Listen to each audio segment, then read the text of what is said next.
So I recently painted a bunch of cats, as you can tell by the thumbnail. And while I was painting all these cats, I thought I'd ask my mom for the billionth time if we could have one. Her answer was the same as always. It was a no. And whenever I ask why, every time she jokes back and says, because I already have 2 of you. And it got me thinking about the responsibilities of having kids. And I thought I'd just talk about why I don't want them. So yeah, I'm gonna be talking about that. You remember those play pretend games we used to play with our friends? Sometimes we'd pretend to be like a family. One of us would play the wife and the other would play the spouse. Well, this one time when I was 6, I was at a family friend's party and I was playing with the kids there, and we decided to play house. And this kid, he was the husband, and his sister was the daughter, and I was the wife. And we all had our own special names. The daughter's name was Perfect Vanessa, and I was the evil mom.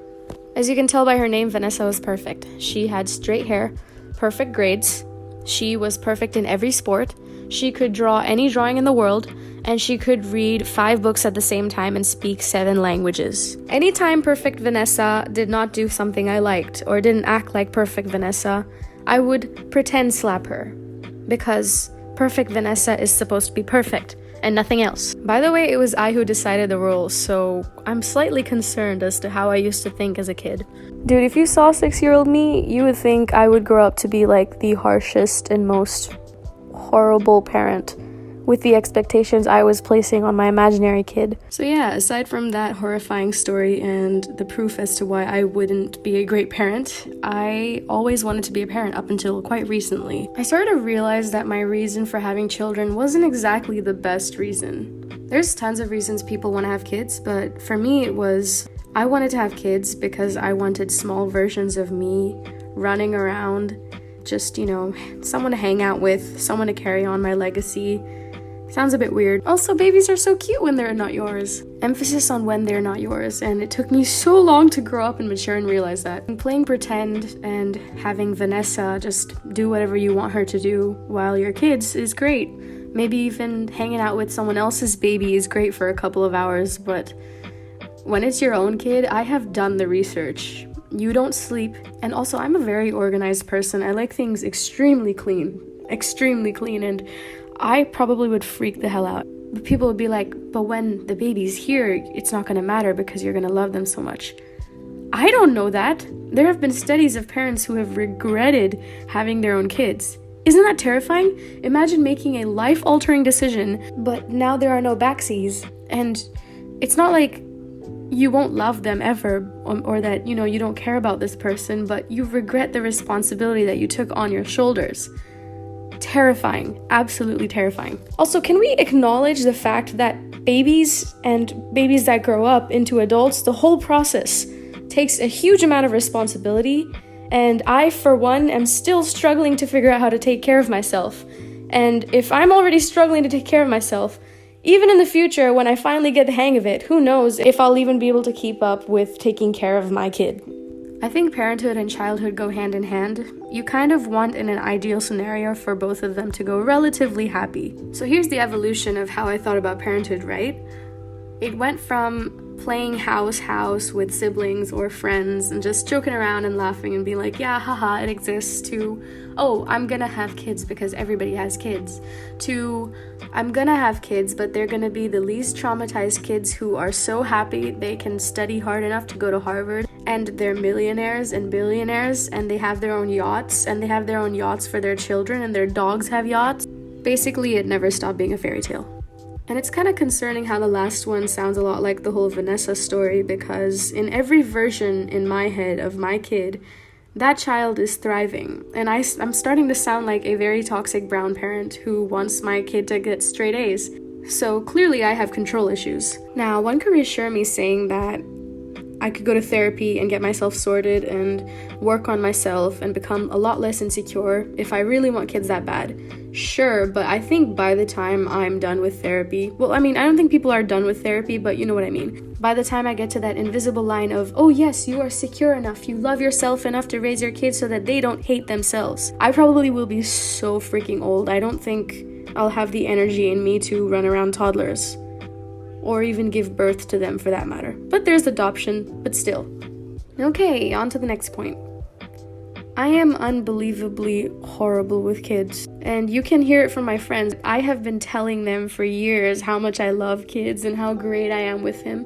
No, shut up, younger me. I was so horrible with them, and I was lying to myself just so I could feel like I could fit into this family. It's hard to put a finger on it, but when I imagine me hanging out with other people's kids, it's fine. But if I imagine myself hanging out with my own kid, I don't feel very sure. I don't feel very reassured that I won't fuck up this kid entirely. There's sort of a sense of dread that falls into the pit of my stomach, and again, I can't describe it. It's inexplicably uncomfortable, and it's faint too, but it's there. And now there's a point that's more like a what if scenario, but I'm in my early 20s and I still don't know what to do. A lot of people go through this, and I'm not very worried about that, but it's definitely what is the case right now. I'm talking about my career, by the way. I don't exactly have a stream of income, and I'm living with my parents right now, and I'm still figuring out what I want to do. But yeah, I am currently working on just finding something that I can work on for the rest of some of my life so that I can earn some money and feed myself and hopefully get a cat or something, or maybe a dog. Or both. This might sound like oversharing or like I am venting to you like you're my therapist, but I think part of why I felt this burden or this strange feeling in my stomach every time I thought of having kids was because of two reasons. First, I have always been dealt with the task of babysitting my cousins, and I was the oldest kid in the family, so it just always felt like the responsibility was thrust onto me, and I ended up just always hating it. Secondly, I believe that I, as a woman who is in the culture and society I am currently in today, am expected to bear children with my husband, but I don't even know if I'll have a husband or want one. And also, I think the older daughter behavior personality in me kind of wants to do the opposite of everything that my parents expect me to do. I can't explain it. Like, it's not like I want to displease them, but it's just amazing and it's almost magical as to how I detest literally everything that they expect of me. And I'm not always willingly doing that. I just somehow turned out that way. But I'm sure you know what I mean, right? Like, if you've had an older sibling or if you are one yourself. But yeah, the point is that I think people are already struggling and living paycheck to paycheck while they're living on their own as single people who don't have any children. And I'm pretty sure that it's gonna be a while before I can even afford moving out of my parents' house. And it's gonna take even longer for me to be able to live comfortably after earning and saving up a good amount of money. But that's just the struggle of living alone as someone who doesn't have kids. Imagine you have to pay for a kid's education. You're paying for 4 extra meals a day.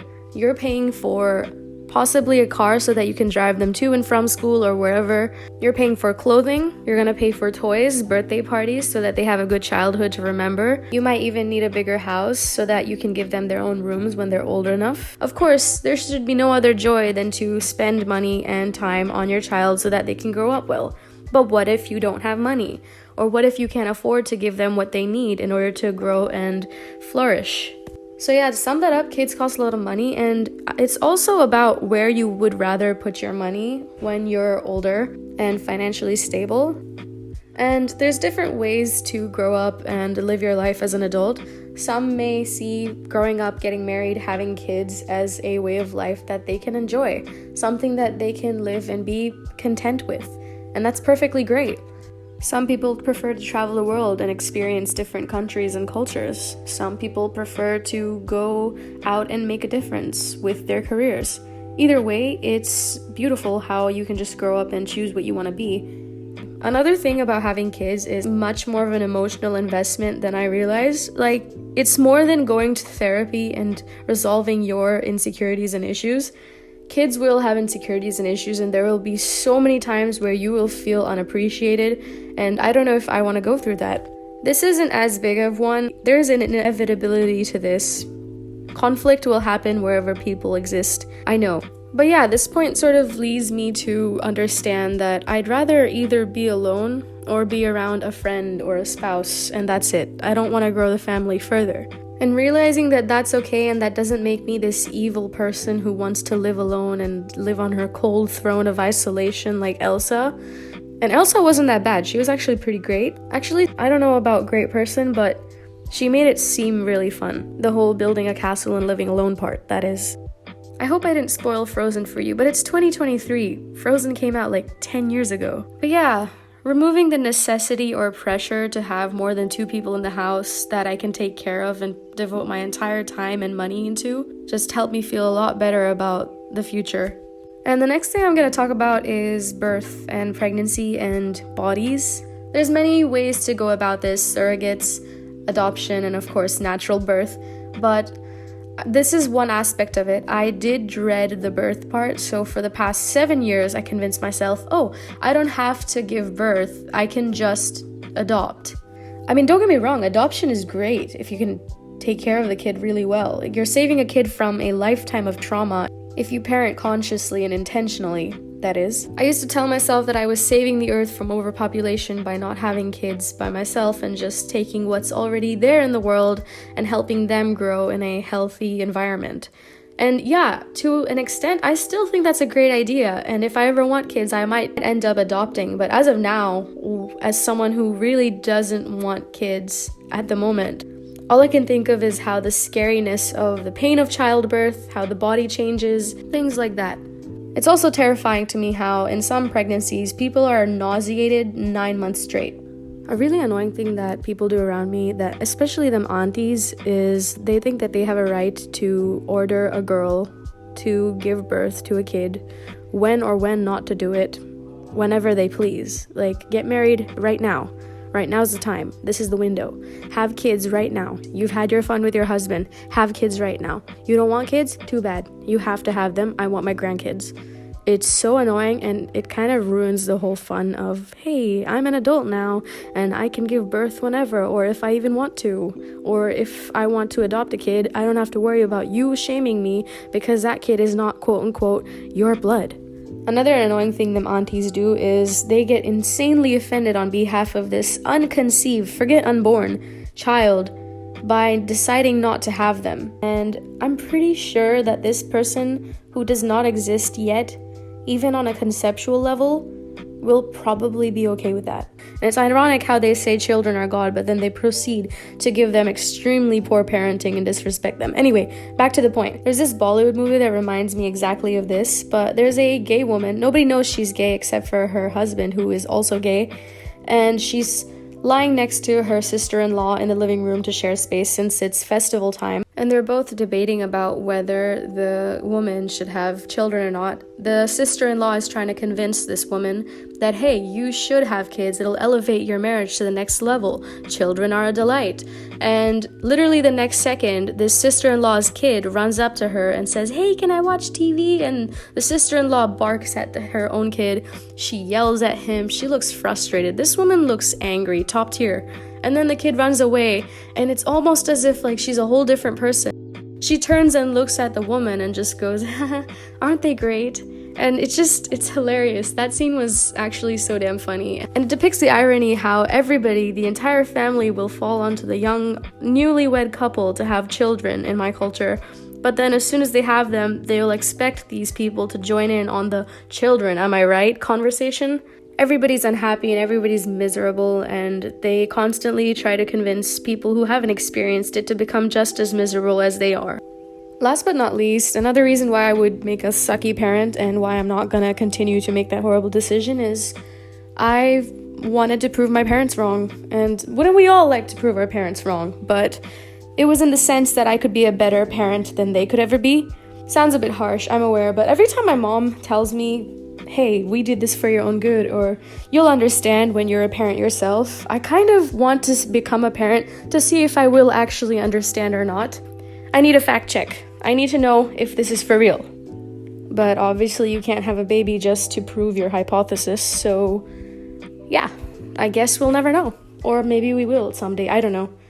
I mean, I'm saying all this as a 23-year-old. I haven't even lived 2/3 of my life yet. I don't know what the future holds. I could probably even want to have kids. You never know. Never say never. 6-year-old me would be so disappointed in myself right now. She really wanted a daughter that she could control. Come to think of it, my parents at any age would be very disappointed in me right now.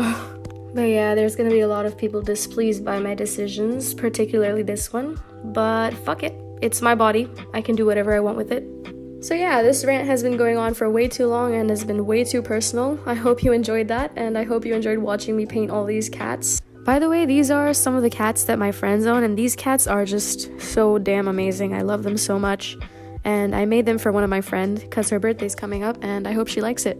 But yeah, just a little context as to why I'm painting cats out of nowhere with flowers in the background. Although I don't think anybody needs a reason to do that. They're cats, they're adorable. And that is all. Thank you for watching, and bye!